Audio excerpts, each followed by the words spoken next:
Jadi kita ini sejamaah, di dalam jamaah ini Allah menyuruh kita membaca ihdinas siratal mustaqim sehari semalam sebanyak 17 kali. Halo bapak-bapak, ibu-ibu, saya dulu pernah tanya saudara sebelum dapat penjelasan ini, lah iya wong sudah jamaah, sudah dapat hidayah, kok tiap hari suruh ihdinas siratal mustaqim, ini maksudnya apa? Ternyata saudara jamaah ini hidayah taufik. Ya Allah, tunjukkan saya kepada jalan yang benar. Kalau kita nggak serius saudara jamaah membaca ihdinas siratal mustaqim, kita akan melihat kenyataan. Berapa banyak orang yang sudah di jamaah, lahir di jamaah, gede di jamaah, mangkul di jamaah, ya keluar dari jamaah. Bahkan resolusi, bahkan ngolok-ngolok jamaah. Karena apa? Hidayahnya bukan hidayah taufik, cuman dalalah. Nggak ada bedanya dengan orang-orang luar itu. Hidayahnya apa saudara jamaah? Cuman dalalah, nggak hidayah taufik.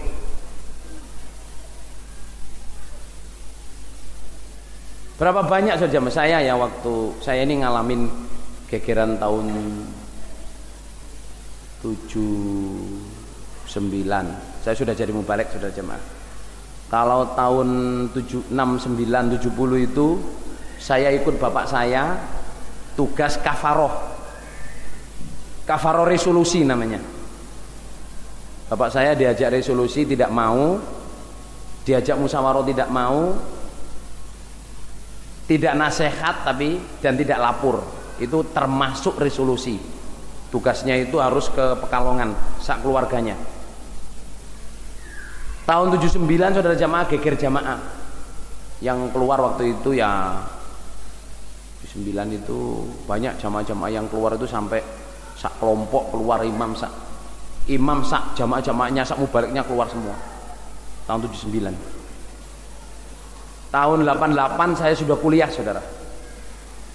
Dari 70, 80, 88 itu saya sudah kuliah zaman pembekuan Lemkari di Jawa Timur. Itu yang keluar saudara jamaah nggak tanggung-tanggung saudara. Zaman ibu saya yang keluar Bakir. Bukan Pak Bakir waktu itu nggak keluar, cuman beliau namanya yang keluar Bronto, Pak Bronto. Tapi Pak Bakir sekarang udah jamaah, sudah jamaah aktif jamaah lagi. Kalau Pak Bronto itu sampai mati nggak mau tobat. Itu bagi jamaah sok, orang yang ilmunya kayak gitu keluar jamaah. Tapi saya setelah mengalami beberapa musibah jamaah yang orang banyak mubalek yang keluar, orang yang kelihatannya pintar keluar, itu saya makin serius. Kalau ihdinas siratal mustaqim itu saya makin serius, karena di surat Baqarah itu diterangkan fadallahu alladziina aamanu limakhtalafu fi minal haqq. Allah akan menunjukkan orang iman kepada petunjuk, kepada yang benar dari perselisihannya orang-orang. Kan orang kalau dulu sekelas Bronto, sekelas Mas Bambang, sekelas Mauludin saudara jamaah, itu kan kalau di jamaah incredible saudara. Lah itu ujian bagi jamaah-jamaah yang lain. Bisa nggak kita di antara perselisihan itu kita dapat hidayah? Makanya kalau sholat ihdinas siratal mustaqim seriusin, bukan hanya hafalan, bacaanmu, hatimu sama. Ihdinas siratal mustaqim. Di Mekah saudara, di Madinah ini ada Imam Masjidil Haram tuh, Imam Masjid Madinah, namanya Madinah Haram juga, Imam Haramain kan. Ihdinas siratal mustaqim tuh berhenti dan nangis. Ihdinas siratal mustaqim, berhenti nangis saudara. Mau menerusin gak kuat, karena dia banyak melihat orang-orang Islam yang mengerti, tahu, seperti tahu anaknya sendiri sebagai anaknya, tapi tidak dipraktekkan. Berapa banyak di jamaah ini yang sudah mengerti kebenaran ditinggalkan, bahkan berani ngolok-ngolok Haji Nur Hasan, berani ngolok-ngolok sistem jamaah, berani ngolok-ngolok sambung, berani ngolok-ngolok infak, berani ngolok-ngolok mangkul. Karena apa? Tidak mendapat hidayah taufik, tidak mendapat ilmu hikmah. Yang didapat hanya ilmu dalalah dan hidayah dalalah. Allah di dalam Quran berfirman, walladzina amanu zidnahum huda. Orang yang beriman akan saya tambahi petunjuknya. Kita ini sejamaah harus iman. Untuk bisa iman kita harus menyerah. Qalatil a'rabu amanna qul lam tu'minu walakin qulu aslamna walamma yadkhulul imanu fi qulubikum. Orang ada ngomong, saya iman, saya percaya. Belum cukup. Jangan ngomong iman dulu, menyerahlah dulu. Diperintah imam kelompoknya, imam desanya, imam daerahnya taat, diperintah imam pusat taat, harus mangkul, harus infak, harus 5 bab, taatin dulu aja. Nanti iman akan datang. Tapi kalau kita balik, saya percaya semua benar, dipikir-pikir, nggak ada penyerahan, imannya nggak bisa masuk di hati saudara, mentah, iman di otaknya, matanya dibuat buta.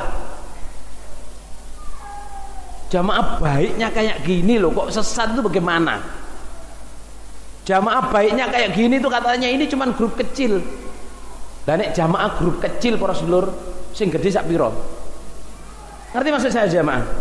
Jamaah kita ini dikatakan grup kecil. Misalnya ini loh. Tiang ini kecil ini. Lah gedene sak piro? Tiang kecil itu yang itu kecil saudara. Kalau itu besar. Ini besar apa kecil loh? Besar. Dibanding ini kan masih besar itu. Artinya jamaah ini besar dan kuat dan punya kekuatan, punya duit. Ada amirnya, ada taatnya, harus buta saudara. Bahkan ada yang ngomong, imam-imam jamaah itu pada makan duitnya. Nun sewu nggih, Pak Sani insyaallah nggak pernah makan duit saudara. Makanya ya udang, nasi. Buang haji Sani ini loh, kan nggak pernah ya buang haji. Makan duit nggak pernah kan? Nggak pernah. Makan nasi saudara. Mau makan duit jamaah, bahkan imam-imam di jamaah ini pada mengeluarkan duit pembelaan. Ayo bapak-bapak memang kelompok KU, imam kelompoknya infak apa enggak? Halo, imam kelompoknya infak apa enggak? Infak. Bapak pengurus daerah infak apa enggak? Infak saudara. Gimana masa mau makan duitnya jamaah? Fitnahnya itu duitnya dikemanain? Ya dikemanain ya untuk bangun masjid, untuk cabai rawit, untuk ini. Itu kalau dihitung kan banyak ya. Jelas saja yang infak banyak ya.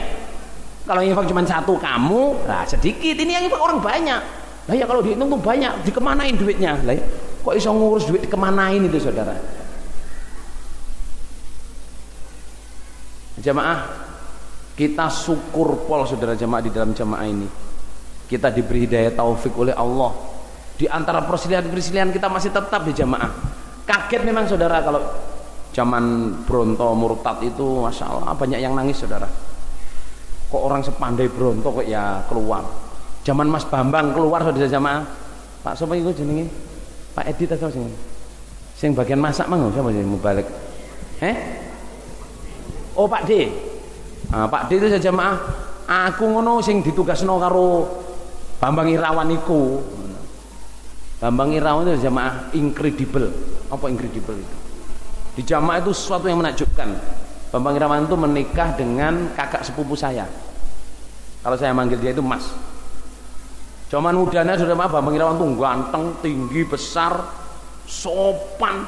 Orang Madura dengan bahasa Jawanya itu halus sekali. Kepada orang tua takdim, bahkan cium tangan saudara. Maksudnya itu sikapnya, apanya semua. Keluar dari jamaah banyak yang shock saudara. Tapi ternyata semua kawannya untuk membungkus ambisinya. Well, saya dekat saudara saya digonceng pakai motor ke saudara-saudaranya yang bupati, yang wakil gubernur tahun 70-an saudara. Punya saudara bupati itu wis masya Allah. Pak Haji, saya angkat kaki ya. Ini kebanyakan futsal Pak Haji.